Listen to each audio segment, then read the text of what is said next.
פרשה בארבע, אקטואליה בפרשת השבוע, עם הרב אהרון לוי. שלום לכם. כשאיציק התקשר וסיפר שהוא נמצא בארץ, קבענו להיפגש. גם בגלל שאנחנו מכירים כבר כמה עשורים טובים, אבל בעיקר בגלל שאיציק הוא הדוגמה הטובה ביותר לקיבעון המחשבתי שאנחנו שבויים בו. חשבתם פעם איך אנחנו מכניסים אנשים למשבצות? יש דתיים ויש חילונים, יש ימנים ויש שמאלנים, יש אינטליגנטים ויש פחות. בקיצור, לכל אחד מאיתנו יש איזו רשימת תיוגים שלפי אנחנו מסמנים ואורזים כל אדם שאנחנו פוגשים. אלא שאם הייתם פוגשים את איציק אתם, גם אתם הייתם מגלים שהרשימה שלכם לא מושלמת. למה?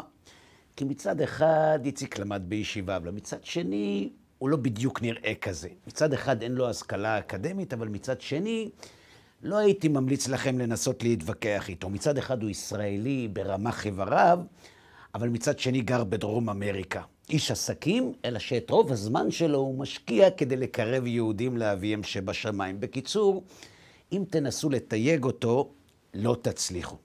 כשנפגשנו, איציק סיפר לי שהוא הגיע לארץ עם קבוצת ישראלים שאותם הוא מלמד על היהדות שלהם, ושהם נמצאים כאן בסיור שנועד לחזק את הזהות היהודית שלהם, כדי לגרום להם לרצות להעביר אותה גם לילדים שלהם שנשארו בבית.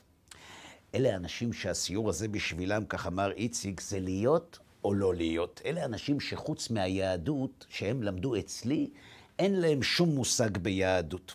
הגענו לארץ כדי לנסות להפוך את הלימון היהודי שלהם ללימונדה מתוקה, וכדי שכל מה שהם הכניסו לראש בשיעורים שלי לאורך השנה האחרונה, בעזרת המסע הזה, יגיע בסופו של דבר גם ללב שלהם. נו, שאלתי אותו וזה עובד? את זה אמר לי איציק, נדע, כשנחזור לדרום אמריקה. מה שאני יכול להגיד לך כבר כעת, זה שמשהו בכל זאת קורה. קח לדוגמה את יאיר, בחור ישראלי בן 45, קיבוצניק ששירת ביחידה מובחרת, ואחרי השירות הצבאי נסע לדרום אמריקה לטיול שנמשך עד היום, כשבמהלך השנים הוא הספיק להתחתן עם אישה ישראלית, וכעת יש להם 2 ילדים, שעם הידע שלו בתנ"ך מתקופת הבגרות, הם כנראה לא ישרדו כיהודים. נו, שאלתי אותו, ולמה שאדם כמו יאיר ירצה להגיע לשיעורים שלך? מה, היהדות פתאום מעניינת אותו?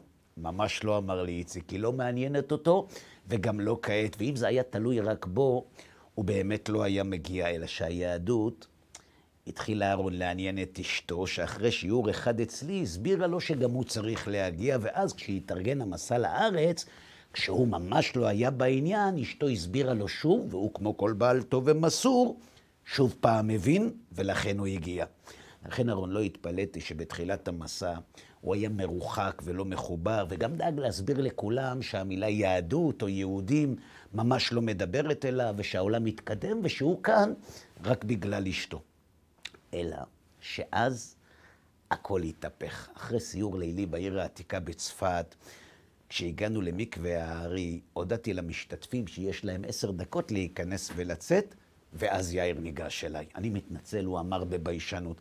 אני יודע כמה זה חשוב לכם, ואני רואה איך אתם משקיעים באמת את כל הנשמה, ואני ממש לא רוצה לקלקל. אבל אני מקווה שתסלח לי. אני לשם לא נכנס, פשוט לא מתחבר לדברים האלה. אני מקווה שתבין, איציק, שאני כאן ועדיין שפוי, זו הקרבה גדולה מאוד בשבילי.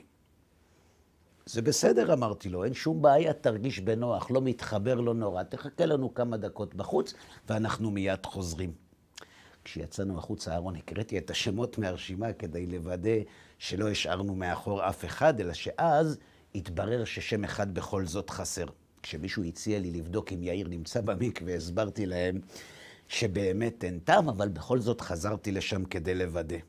את מה שראיתי שם, אהרון, אני באמת לא יודע להסביר. יאיר עמד בתוך המים כשכולו רועד. כששאלתי אותו אם הכל בסדר, יאיר לא הגיב. הוא בכה כמו ילד שמוצא את אבא שלו אחרי שהוא הלך לאיבוד, אהרון, ורק בגלל שלא יפה להפריע לאנשים במצב כזה, השארתי אותו לבד עם הדמעות שלו, כדי להיות לבד עם הדמעות שלי. כשיאיר יצא, הלכנו לאוטובוס מחובקים. לא הוצאתי מילה, כי לא רציתי לקלקל לו את הרגעים הנפלאים האלה, שאז יאיר התחיל לדבר. אתה יודע, איציק, הוא אמר, אני לא מבין באמת מה קורה לי. אני איתכם כבר כמעט שבוע, לא מחובר, לא מרגיש חלק, מחכה כבר להגיע הביתה כדי לסמן עוד ויה להוראות של אשתי. אבל כשנכנסתם למקווה ונשארתי לבד, מישהו בתוך תוכי התחיל לשאול אותי שאלות שלא ידעתי לענות עליהן. במי אתה נלחם? הוא שאל אותי. למה הקשיחות הזאת, יאיר? מישהו מהאנשים האלה עשה לך משהו רע? למה אתה כל כך נאבק כדי לא להתחבר אליהם? הרי בתוך תוכך הלב שלך כן רוצה, אז למה אתה לא מרשה לו? אתה ששכבת שעות במערבים ולא פחדת מכלום, שהסתובבת ללא מורא במקומות שאם היו מגלים אותך לא היית כאן היום, שאתה תברח? ועוד ממי? מעצמך, מהלב שלך, מהעם שלך, מהארי שקבור כאן, ומרבי משה קורדוברו ורבי יוסף קארו? אתה באמת מתבייש להיות דומה להם? מה, קאנט וניטשה עדיפים עליהם? אתה פשוט פחדן, יאיר, אמר לי האיש בפנים. אתה בסך הכל פחדן, אתה פוחד שהאמת תשתלט על הלב שלך. אלא שאתה מתבייש להודות בזה. ואז איציק, רק כדי להוכיח למישהו הזה עד כמה הוא טועה, החלטתי להיכנס. ואז כשנכנסתי למים, איציק, קרה לי משהו שאני לא יודע להסביר. אולי זה הקור המקפיא, אולי השעה המאוחרת, או אולי הריחוק מהבית. אני לא באמת יודע, אבל ברגע אחד הכל נמס.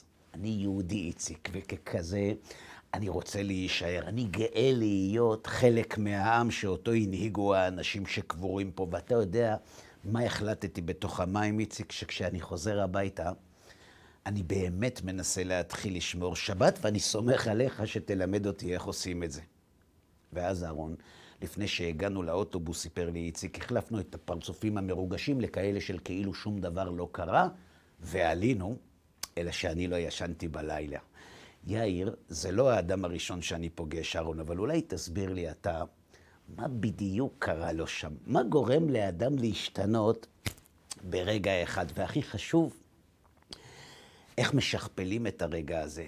מה זה, הארי הקדוש, או המים הקפואים, או העייפות, או הכל ביחד? כבר הייתי בטוח שהפסדתי אותו, ואז בכל זאת זה קרה.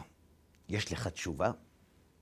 בטח אמרתי לו, זה בגלל חוק רוחני שמופיע בפרשת השבוע. בפרשת במדבר, הקדוש ברוך הוא מצווה את משה למנות את בני ישראל, חוץ מאת הלוויים, שנאמר, אך את מטה לוי לא תפקוד, ואת ראשם לא תישא בתוך בני ישראל. אלא שאת הסיבה להחרגת הלוויים, התורה כותבת בהמשך, שנאמר, ואני, הנה לקחתי את הלוויים מתוך בני ישראל, תחת כל בכור פטר רחם מבני ישראל, והיו לי הלוויים. בפסוקים האלה איציק מלמד הקדוש ברוך הוא את משה, שהלוויים, למרות שהם חלק בלתי נפרד מעם ישראל, הם בכל זאת נבדלים ממנו, שכן הם נבחרו לעמוד ולשרת לפני השם במשכן, ולהחליף את בכורי ישראל שנועדו מלכתחילה לתפקיד הזה. אלא שעל השאלה למה נדחו הבכורים ולמה נבחרו דווקא הלוויים, התורה לא עונה. את התשובה לשאלות האלה עונה רש"י, וכך הוא כותב. מתוך בני ישראל, לפי שהייתה העבודה בבכורות, וכשחטאו בעגל נפסלו, והלוויים שלא עבדו עבודת אלילים נבחרו תחתיהם. הבכורים נדחו, כך מבאר רבי מאיר שמחה הכהן מדווינסק מפירושו משך חוכמה על התורה, משום שנאמר בהם כי לי כל בכור, וכיוון שהקטירו לעגל וכיחשו ואמרו כי אין השם חס ושלום, לכן אינם שלי. הלוויים לעומתם שלא עבדו לעגל, הם נותרו דבקים בהשם, ולכן נאמר בהם והיו לי הלוויים. זה יפה מאוד, אמר לי איציק, אבל איך זה קשור ליאיר, ואיך זה קשור לשאלות ששאלתי אותך, איפה פה אתה רואה חוק רוחני שעליו דיברת? את זה אמרתי לאיציק, מציג רבנו אשר עליו השלום. בפירושו לתורה, רבנו אשר לא מסתפק בתשובה של רש"י. זה נכון שהלוויים לא עבדו לעגל, הוא כותב, אבל מה, רק בגלל זה הם נבחרו? וכך הוא כותב. אך את מטה לוי לא תפקוד, לפי שהם לגיון שלו, שנאמר, והיו לי הלוויים. וכל מי שמקריב עצמו מעט, מקרבין לו הרבה. הם קרבו כשאמר להם משה מילה השם אליי, לפיכך הקריבם הקדוש ברוך הוא הרבה. ואומר הקדוש ברוך הוא, איני מאמין קדושת ביתי, כי אם להם. זה החוק הרוחני, איציק. על פי החוק הזה, הלוויים לא נבחרו רק בגלל שהם לא עבדו לעגל כשאר ישראל, אלא בגלל הנכונות שלהם למסור את נפשם למען כבוד השם. בגלל שכשמשה זעק, מי להשם אליי, נאמר ויקרבו אליו כל בני לוי. הם נבחרו לא בגלל ההימנעות שלהם, אלא בגלל ההתקרבות שלהם. ולפי החוק הרוחני, מי שמקרב את עצמו לקדוש ברוך הוא, הקדוש ברוך הוא מקרב אותו אליו והרבה יותר. עכשיו אתה מבין איך זה קשור ליאיר? במשך כל המסע, יאיר היה עסוק בלברוח מהקדוש ברוך הוא, אבל כשהוא החליט למרות הכל להיכנס למקווה, בשבילו מדובר במסירות נפש שמתנגשת עם כל מה שהוא מאמין בו. וההתקרבות הזאת, גם אם לנו היא נראית קטנה, אצל הקדוש ברוך הוא היא גדולה וחביבה מאוד. ולפי החוק הרוחני, מי שמקרב את עצמו אל הקדוש ברוך הוא, הקדוש ברוך הוא מקרב אותו אליו. ושאצל הלוויים זה יתבטא בלשרת לפני השם, ואצל יאיר זה יתבטא בהתעוררות גדולה ששלחו לו מהשמיים. לכן איציק, בחירת הלוויים נכתבה בתורה כדי ללמד לדורות שהקדוש ברוך הוא לא נשאר חייב לאף אחד, אפילו לא ליאיר. וכשהוא מחכה, הוא מחכה בנרות לכל אחד מאיתנו שרק יעשה צעד קטן והוא כבר יעשה את השאר. ועוד נקודה לסיום, זה לא סוד שבזמן האחרון אנחנו עדים לכיתוב נורא שפוקד את עם ישראל, ולכן זה גם מאוד הגיוני שבתקופה הזאת אנחנו מסתובבים עם רשימת התיוגים המפורסמת שלנו, שבעזרתה אנחנו מכניסים אנשים למשבצות. לכן, דווקא כעת, כשאנחנו רואים את אלה שמפגינים בעד כל מה שאנחנו לא, לפני שאנחנו מקטלגים אותם ומסמנים עליהם איקס, יאיר מזכיר לנו שחוק זה חוק, ושמה שמבדיל בינם ובינינו זו לא תהום, אלא בסך הכל רגע אחד של התקרבות להשם. אז כדי שלא נתבייש כשזה יקרה להם, במקום לקטלג אותם, אולי נתפלל עליהם. שבת שלום.